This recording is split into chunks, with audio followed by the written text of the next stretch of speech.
सभी दर्शकों को नमस्कार। आज हम लोग जो मार्केट के ऊपर चर्चा करने जा रहे हैं वो वीडियो ना करके ऑडियो वर्जन ही कर रहे हैं। आज जैसा कि आप लोगों ने देखा कि बैंक निफ्टी 2060 पॉइंट नीचे गिरा और निफ्टी 460 पॉइंट। आखिर जो चढ़ती हुई मार्केट थी, बढ़ती हुई मार्केट थी, जिसके हमने पिछले एपिसोड में करेक्शन की बात भी करी थी कि करेक्शन आ सकता है क्या, तो क्या वह करेक्शन आज आया है या इसके पीछे कुछ खास कारण है? इन सब विषयों के ऊपर हम सुभाष जी से एक छोटी सी चर्चा करना चाहते हैं, समझना चाहते हैं कि आज मार्केट की गिरावट के पीछे क्या कारण है। सुभाष जी, आपका स्वागत है।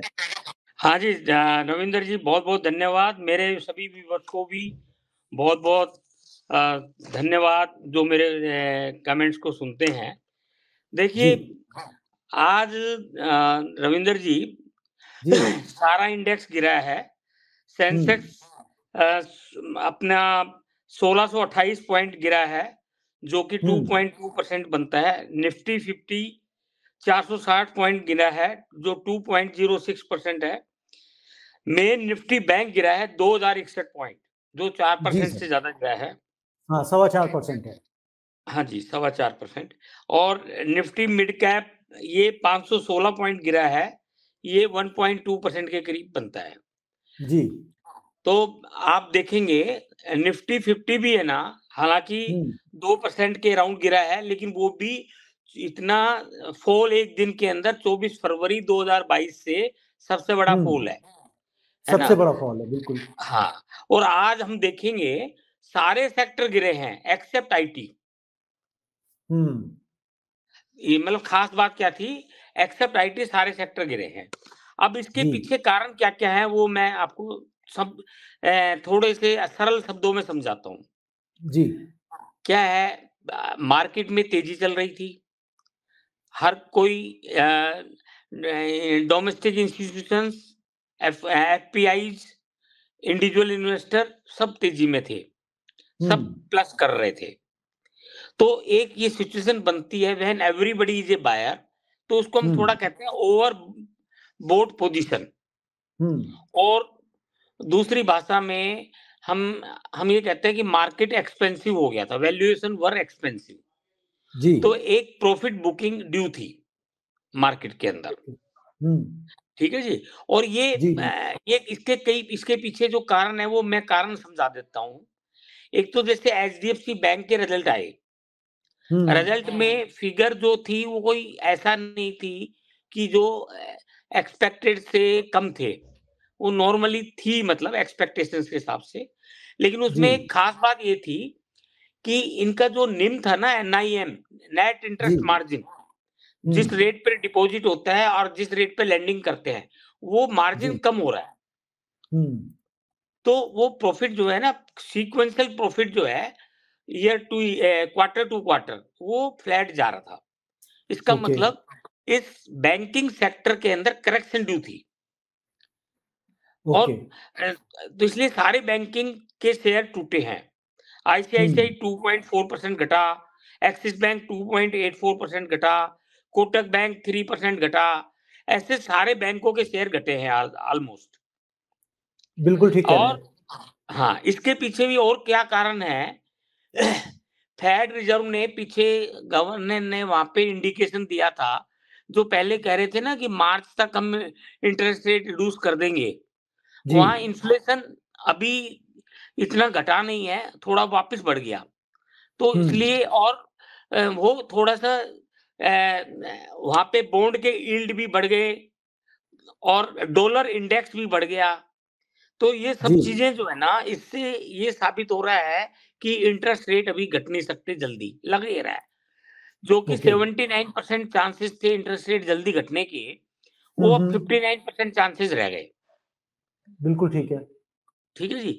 तो इससे मतलब ये हुआ कि यदि वहां इंटरेस्ट रेट नहीं घट रहा, तो यहाँ पर भी इंटरेस्ट रेट घटाना मुश्किल हो जाएगा। हम्म और एक यूरोपियन कॉमर्शियल, उनका भी ईसीबी, जो यूरोपियन सेंट्रल बैंक है, वहां भी इन्फ्लेशन रेट 3.9% आ गया था, फिर दिसंबर में 4% हो गया। हम्म तो वहां पर भी उन्होंने भी ये कहा कि इंटरेस्ट रेट घटने की जल्दी संभावना नहीं है। नहीं है। तो सुभाष जी, हाँ जैसे ये मान लीजिए इतना मार्केट गिरा, क्या इसके पीछे जो ईरान ने अटैक किया है उसका भी कोई कारण हो सकता है? हाँ, देखो एक ये मैं भी ये आगे बताने जा ही रहा था जी जी। कि अभी हमारा जो ये रेड सी के अंदर जो अटैक्स हैं वो अभी चल ही रहे हैं। वो ईरान जी समर्थित जो आतंकवादी हैं हुती, वो जी। अटैक कर ही रहे हैं अभी। वो हम्म। तो वहां से बहुत बड़ी प्रॉब्लम हो रही है सप्लाई की। जी। लोग रूट बदल रहे हैं देश। एक तो वो प्रॉब्लम तो हम्म। चल ही रही थी। अब ईरान ने जी। पाकिस्तान पर अटैक कर दिया। हम्म। पाकिस्तान के उन्होंने ये कहा है कि जो रेबल है बलूचिस्तान में उन पे जी। उनको हमने आतंकवादियों को मारा है और किसी पाकिस्तानी नागरिक नहीं मारा, हम्म। है ना? और वो मिसाइल से और ड्रोन से अटैक किया है। लेकिन पाकिस्तानी हम्म। गवर्नमेंट इसको बहुत सीरियसली ले रही है। वहाँ अपने हम्म। राजनयिक को भी बुला लिया है और उनको मतलब इससे उनकी टेंशन बढ़ गई है। तो हाँ, ये वो भी एक बलूच कारण बलूच है। में जो शायद वो जैशल अदल करके जो उनका अल कल संगठन हाँ, है नाम आतंकी। ऐसा ही है। हाँ, हाँ। बिल्कुल, बिल्कुल आप सही कह रहे हैं। वही वही आतंकवादी संगठन है।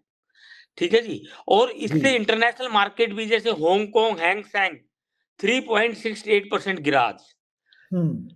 मतलब नवंबर 2022 से सबसे कम जब सबसे बड़ा फॉल हुआ है। सबसे और बड़ा फॉल हुआ था जी मेनलैंड आज। चाइनीज में भी सीएसआई 300 ये हम्म। 5 साल से लो पे चला गया।